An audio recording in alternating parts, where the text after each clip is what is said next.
Tes cek siji loro telu. Halo guys, selamat datang kembali di channel Danggodok 25. Gimana nih kabar kalian? Mudah-mudahan baik-baik saja ya, dan selalu diberi kesehatan. Di video kali ini kita akan merangkum seluruh alur cerita film asal Thailand berjudul Midgrinder, rilis di tahun 2009, yang menceritakan psikopat sadis yang pada intinya banyak adegan-adegan menjijikkan berdarah-darah lah ya. Tapi di balik itu semua masih dibumbui dengan adegan pemersatu bangsa. Tak lain dan tak bukan yaitu adegan mantap-mantap pastinya. Seneng ya? Bagi kalian yang tidak kuat menonton film yang bergenre seperti ini, mending urungkan saja niat kalian untuk menonton film ini. Daripada kalian penasaran dengan alur ceritanya, silakan kalian simak video ini sampai habis. Duduk yang manis, jangan lupa untuk like, komen, dan subscribe. Oke, dan langsung saja gaskan.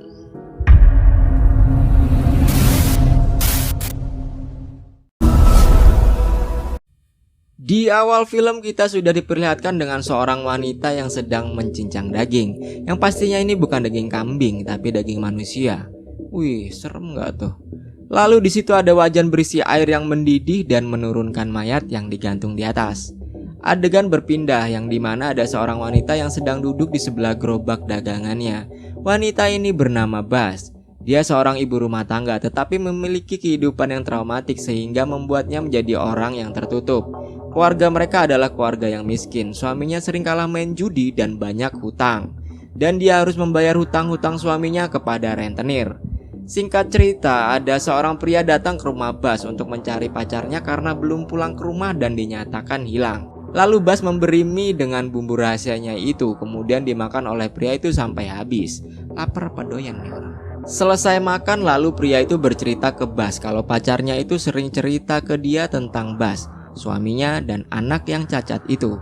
Dan hal itu membuat Bas kesal. Lalu pria itu menanyakan lagi keberadaan pacarnya yang bernama Aoi. Dia berteriak memanggil-manggil Aoi dan masuk ke sebuah ruangan. Dan tiba-tiba Bas langsung menebas kaki pria itu sampai putus dan melemparkan potongan kaki kepada pria itu dan lalu pingsan. Bas membawa pria itu ke dalam ruangan. Sambil memberikan bumbu ke pria itu, dia juga teringat dengan apa yang dilakukan ibunya dulu. Ternyata yang di awal film itu adalah ibunya. Ibunya juga pernah mengatakan bahwa ini adalah bumbu rahasia turun-temurun yang suatu saat bisa digunakan oleh Bas. Tak lama kemudian, Bas menancapkan paku ke jari-jari pria itu agar tidak bisa kabur. Bas juga sering dihantui dengan masa lalu yang buruk. Saat masih kecil dia adalah korban KDRT di tengah keluarga yang tak harmonis. Dia juga sering melihat ibu dan ayah tirinya bertengkar. Hari berganti, ada seorang rentenir yang menagih hutang suaminya.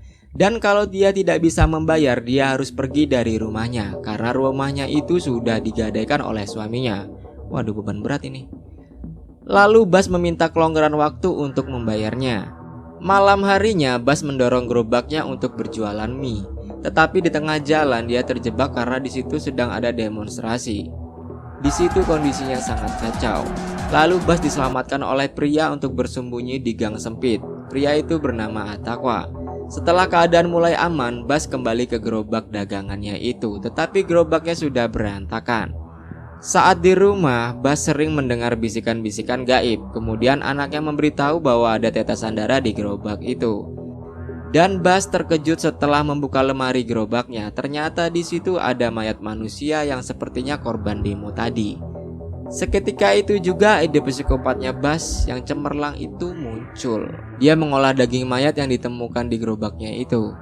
Scene berpindah, Atakwa sedang mencari temannya yang hilang pada saat demonstran itu.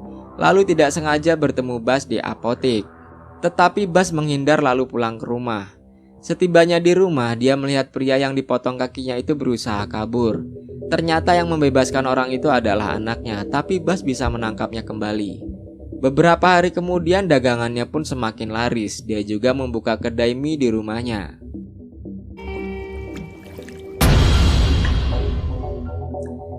Tak lama kemudian datanglah Atakwa dan diberikan semangkuk mie. Disinilah awal hubungan Atakwa dan Bas makin dekat. Sampai-sampai Atakwa sering datang untuk membantu Bas berjualan. Malamnya Bas didatangi oleh rentenir itu lagi untuk menagih hutang suaminya yang sudah dijanjikannya. Untuk mengulur waktu, Bas pun menyediakan mie daging manusia kepada rentenir itu. Karena mie itu rasanya sangat enak, mereka pun memakannya dengan lahap. Ih, daging manusia itu. Dan tak terduga ternyata Bas menghabisi mereka dengan cara digorok, dibacok, ya pokoknya banyak lah. Gila nih cewek. Besoknya Atakwa datang ke rumah Bas. Dia terkejut melihat rumah Bas berantakan dan melihat banyak luka lebam di tubuh Bas. Lalu Bas menceritakan apa yang telah terjadi, walaupun sebenarnya itu cerita bohong. Tapi Bas berhasil meyakinkan Atakwa agar percaya kepadanya.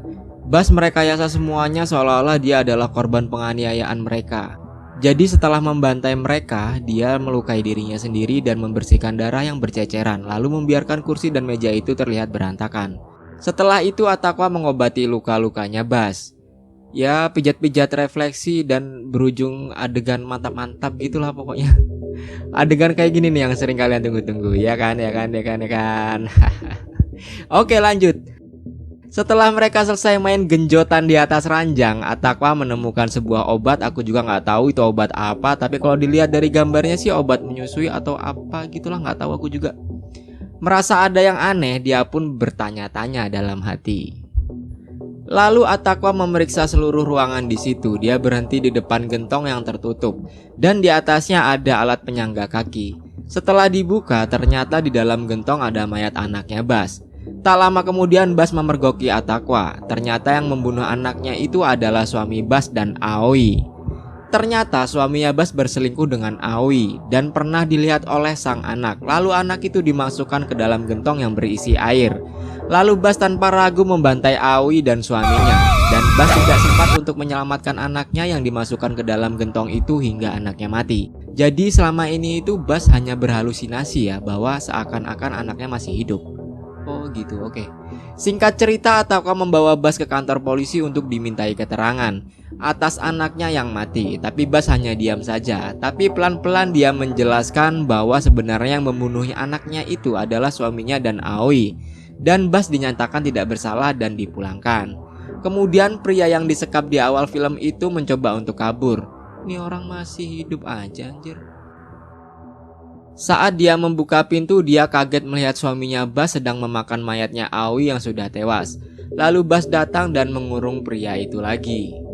Singkat cerita, Bas melihat Atakwa yang sedang berselingkuh dengan wanita lain yang bernama Nida. Dia semakin tambah depresi karena ketulusan cintanya dihianati. Di masa lalu yang buruk, Bas pernah diperkaos oleh kakak tiri dan ayah tirinya secara bergiliran. Wede, mantap, oke. Sehingga membuat Bas hamil, lalu ibunya menghukum Bas. Keesokan harinya Bas berniat untuk menjebak Nida untuk ke rumahnya. Dia bilang kalau Atakwa sudah menunggunya. Nida pun percaya begitu saja.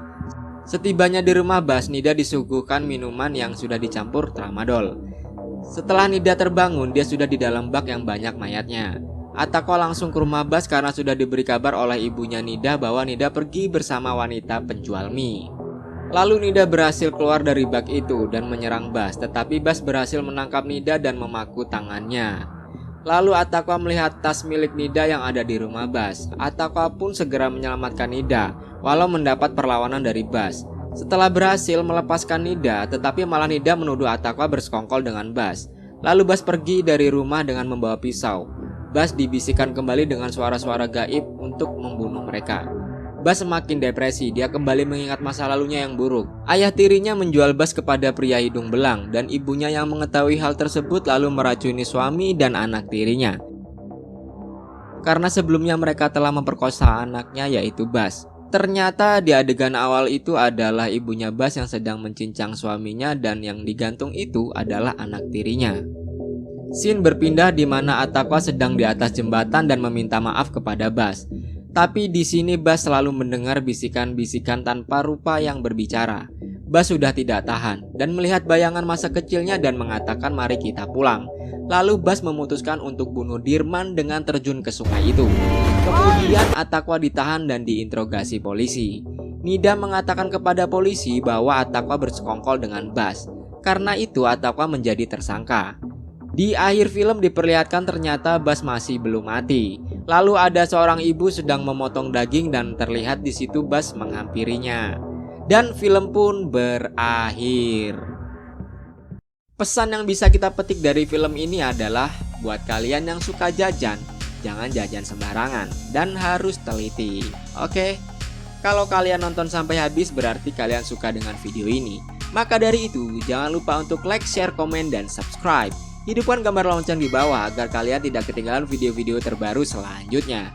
Oke, saya Livianiri, see you next video. Wassalam, bye-bye.